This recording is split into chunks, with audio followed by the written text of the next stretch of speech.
Само една представка која се однесува на изборниот процес пристигнала на адреса на Комисијата за спречување и заштита од дискриминација. Според првиот човек на комисијата, таа се однесува на повлечената листа на Движењето за национално движење на турците за градот Скопје, откако ДИК утврди дека на неа се наоѓа лице кое е починато.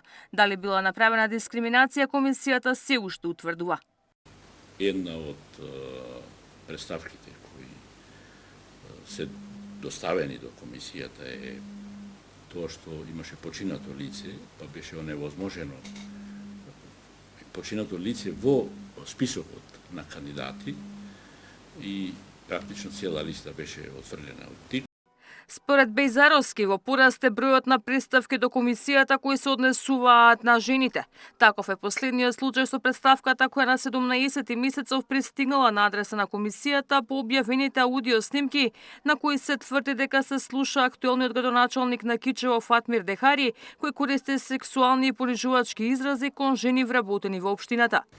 Ако се потврди дека се вистините, тогаш ние би оделе со продолжена дискриминација, затоа што во изминатиот период веќе еднаш имаме утврдена дискриминација од страна на градоначалникот во 2022 година, 2021 година, ние не можеме да кажеме дека градоначалникот на Кичево Фатмир Дехари е дискриминатор, затоа што тоа треба да се провери, тоа треба да се утврди и тоа треба да се докаже.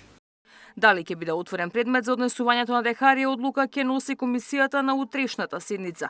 Но ова не е единствениот случај кој го бранува Кичево и Дехари во последните неколку години. Лани по итна постапка е одлучено дека направена е дискриминација врз ученици од турска припадност, откако општината вработила наставничка која зборува само на албански јазик, но не и турски ниту македонски јазик за децата да ја разберат.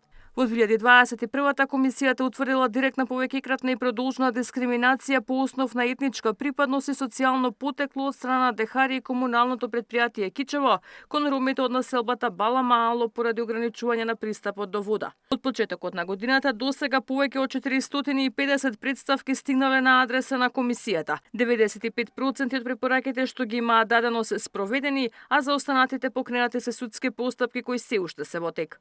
Ивана Соколовиќ-Најдова, Сител телевизија.